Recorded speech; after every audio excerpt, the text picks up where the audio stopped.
why the managerialist state will fail. The majority of this video will be an interpretation of James Burnham's work, The Managerialist Revolution. It was published in 1941. A highly influential work that is seminal to the understanding of the quasi-ideology and psychological scope of managerialism. Specifically, it will focus upon the notion of the ineluctable fate of any managerialist state and the reasons that underpin that said ineluctability.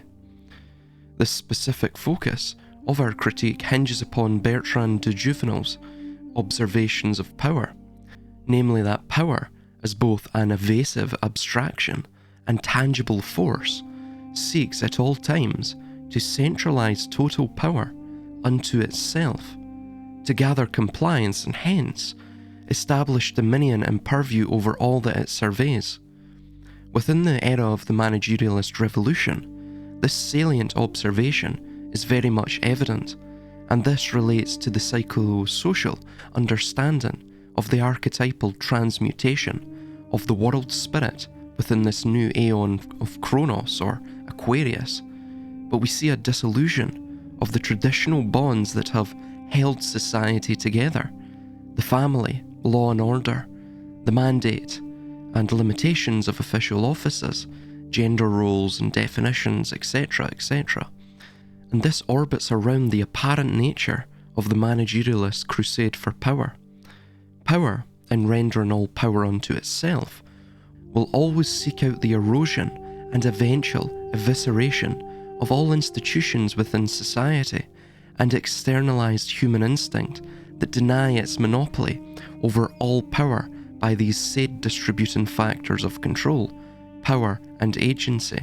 All duties, limiting factors and bonds that allude to their illegitimacy as anything less than the potentate of the world, or the potential for loyalty within the human subject to anything else other than the regime, must be routed out. If these totems of insubordination and human agency are permitted to persist, then it will eventually manifest into the dissolution of the managerialist state, and its desire for a monopoly over all power will be thus terminated.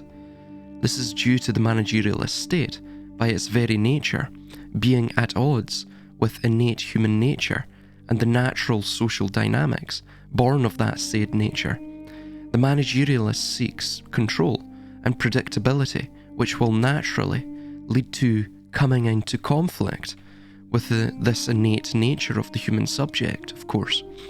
Therefore, as eugenics seeks, of whose proponents could be considered as archetypally managerialist or technocratic, a steering of human evolution and a re-envisioning of the species is thus sought to correct the perceived malformation of the human condition as identified by the ruling class. In other words, they seek to rectify the human condition that they see as problematic to their pursuit of power, of all power, over everything, both animate and inanimate, both physical and metaphysical. Once these societal chains have been broken, those competing spheres of intersocietal power, the traditional social obligations, familial and social institutions and relationships, this links to my previous video, very recent, engendered division. Traditional gender roles and their beneficial effect on the family and the traditional loyalties, they have to be broken, destroyed. Then the power that is freed up through this inducement of social disarray can be greedily devoured by the insurgent managerialist state, the greedy managerialist state. On the inducement of social disarray, just as a bit of trivia, in the UK, if you commit a crime right now, you have a 95% probability of getting away with that crime. In the UK as well, burglary, most violent crimes, and even muggings as well. If there is no CCTV evidence, right, you have an above 95% chance of getting away with that crime. So it's startling. In an age of high technology, you have crime rates that are not just slightly higher, but are absolutely preposterously higher to what they were in times gone by, where surveillance, CCTV, and this high technology did not exist. It's peculiar. It's almost like it's been artificially induced, which, again, in this video, we are claiming that it is. The weakening and eventual demolishment of these once foundational pillars of the civilization by the managerialist class leave a rather gaping and irreparable wound that, after some time, will render the civilization dead. In this sense, this sought-after predictability by the managerialist class only produces a civilization that can be described as a hive of misery and a den of decay, a zombie civilization, animated by the necromancers of the managerialists. The managerialist state itself becoming a carnivorously cruel and gluttonous machine that hides behind the mask of loving grace. This begs us to describe the callous irony of the archetypally managerialist and Faustian drive within a civilization, that it seeks predictability, efficiency, and it holds to the hubristic notion that a small group of wealthy yet fallible elitists possess the unique destiny of developing the full potential of the species and correcting the fallen nature of man, including all of the flaws he has established within the world by such a falling nature. However, by this crusade for the unattainable and impossible to reach holy grail of utopia, the managerialists, high on their hubristic self-image, stumble into the Faustian trap and drag the entire species in with them, subsequently subjecting the society to a slow and agonizing death by the reverse effects of the technological and socially engineered pathway of predictability, producing ever greater degrees of unpredictability, and the pursuit of efficiency yielding again greater degrees of inefficiency. This is caused by the unshakable need for the managerialist state to either ignore human nature or seek to change it beyond all current comprehension. Designating it as some disease, this driving mentality, one that shapes the policies of the managerialist state, leads to an ignorance of the social dynamics of the civilization and the response of the people to the increasingly out of touch, maniacal managerialists at the helm of government. Eventually the society implodes and power, once centralised, becomes fractious, and barbarism becomes once again unbound, the state of nature taking the place of the unnatural state of the managerialist.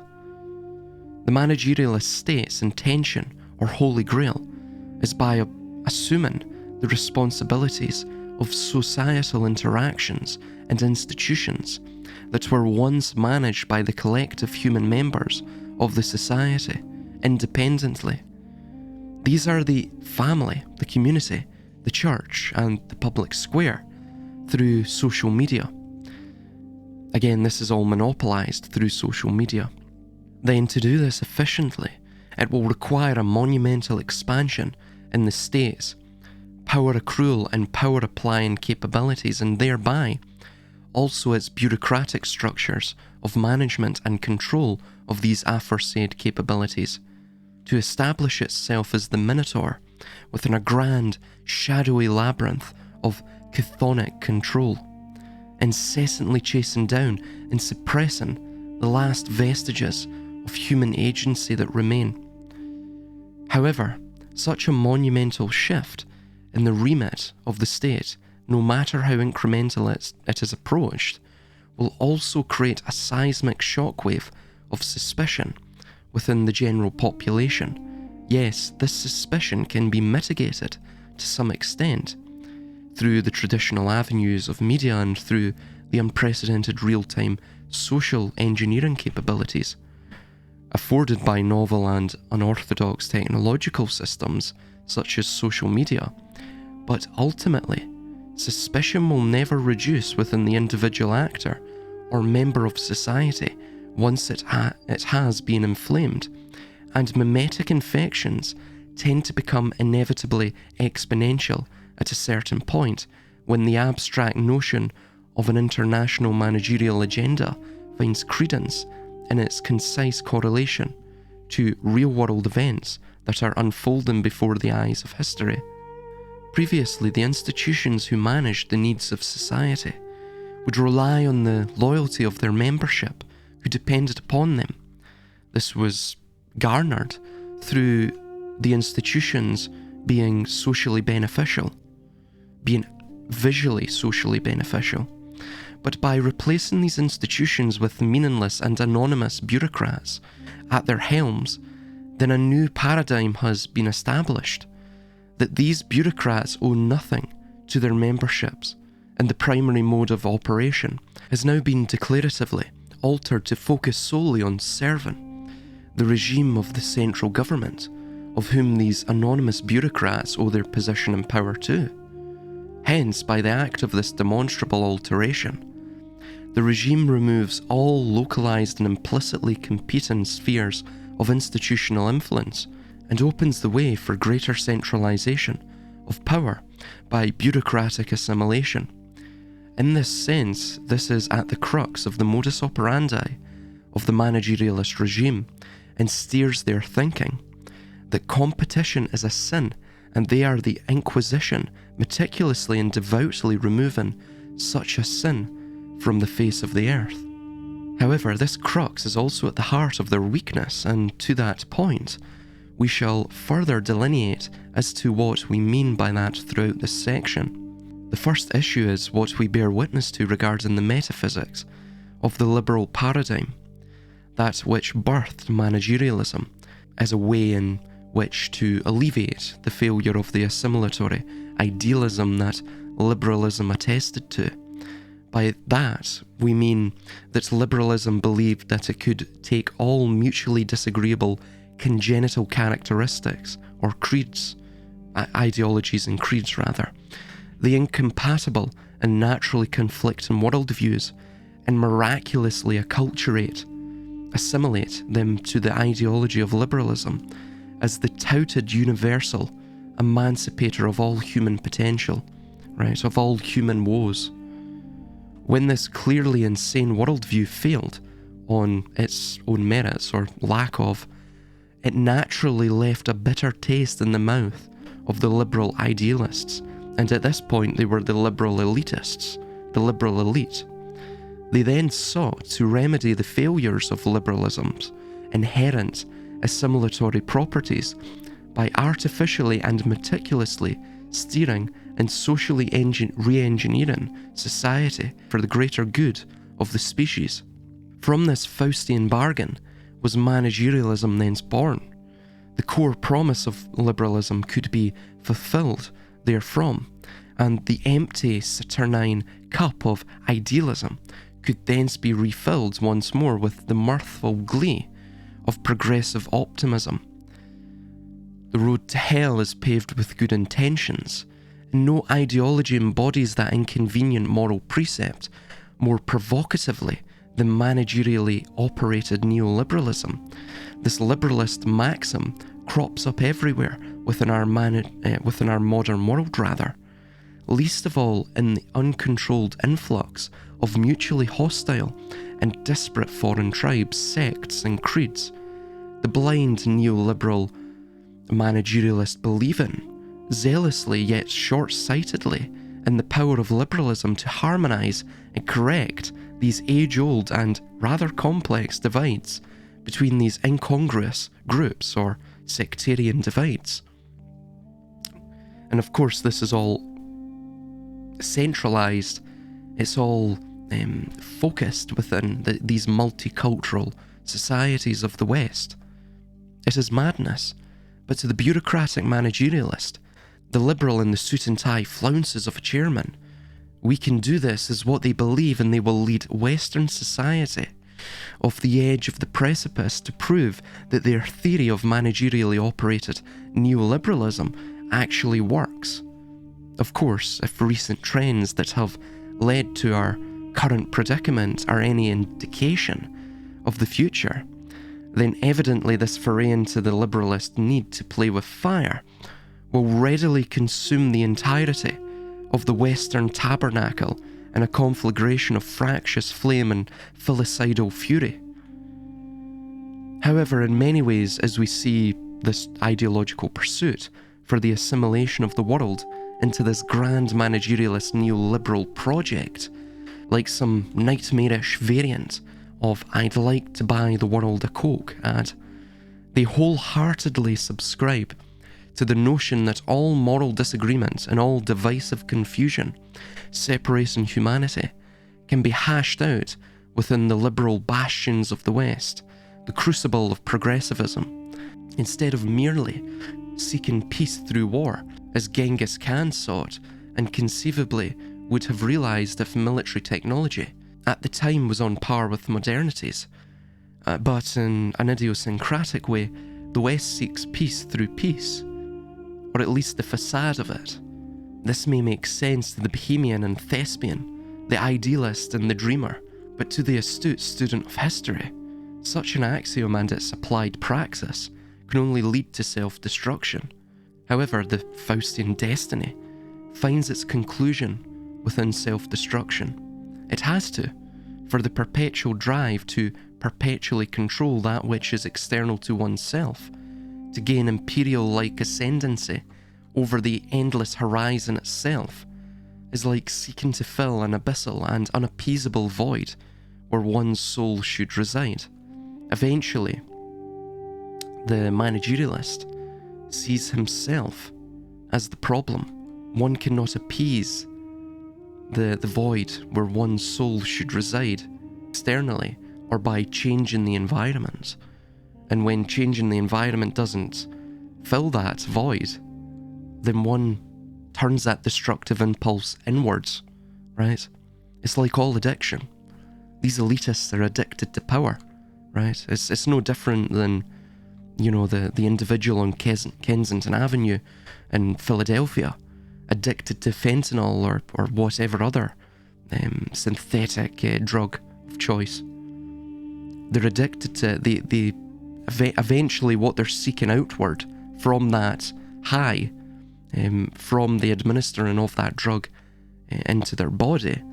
Once they can no longer attain the internal peace from that external changing or disfiguring of the environment. Again, it could be a disfiguring of the way they even perceive the environment, is like what we see in terms of fentanyl or any drug, really. It changes one's perception, the way they view reality. Once that no longer allows or permits the attaining of that sought after internal peace, then psychologically they seem to move to self-destruction. That they won't stop their addiction, they'll continue the addiction.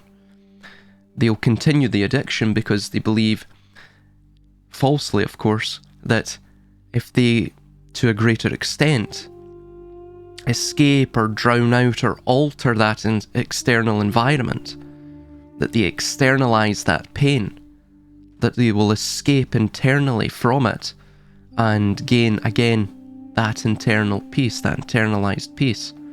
It never happens.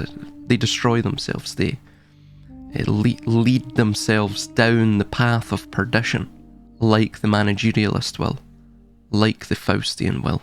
That is their destiny. Thus, the crusade for the endless horizon, to carve out primacy over heaven, to reach the lofty heights by the artificial establishment of a tower emblematic of man's soul unshackled by natural and proper constraint, to believe that man alone is enthroned as the anthropocentric axis universi, leads man to thence lose himself in his own surreal vision, snared to the cold rock like the Titanic Prometheus by his insatiable lust for knowledge at the expense of his and the world's spiritual well-being. From this does his fragile, civilizational glass menagerie shatter into 1,000 pieces, only for the Dark Age to ensue and his now regressed descendants to begin the process anew and piecing back together what was lost. This is what is meant by these cautionary tales, such as Atlantis, the precursor civilizations, even the mud flood, that sort of modern monomyth, that idea, and also as well the Tower of Babel. And that tower myth also crops up in Aztec mythology too. It is utterly bizarre. And the deluge myth as well, that's very similar to that idea. And of course we see the future eschatology of that within, for example, the Book of Revelation and a lot of other Abrahamic eschatology, leading them in the same inexorable drive towards the Faustian future that is leading the managerialist. This is what mars and defines the distinct cycles of history, to which it derives from the greater macrocosm, which also exists within us, that pleroma, or the primordial sea of unconscious potential, and hence we are the centre of balance between both states that both mirror and simultaneously invert one another, like a camera obscura. Thank you to all my patrons who support me. Thank you to everyone who purchases my books and of course watches these videos. It helps invaluably. If you enjoy this work, you can follow me for free on Patreon. I post quite a lot of articles there. If you enjoy this work enough and you want to provide me value, then you can become a Patreon as well. You can also buy my books from Lulu and other publishing sites such as Amazon and Barnes & Nobles. If you find this information valuable, then leaving a comment, liking, subscribing, it helps a great deal in pushing this information out algorithmically. So thank you, and until next time, take care.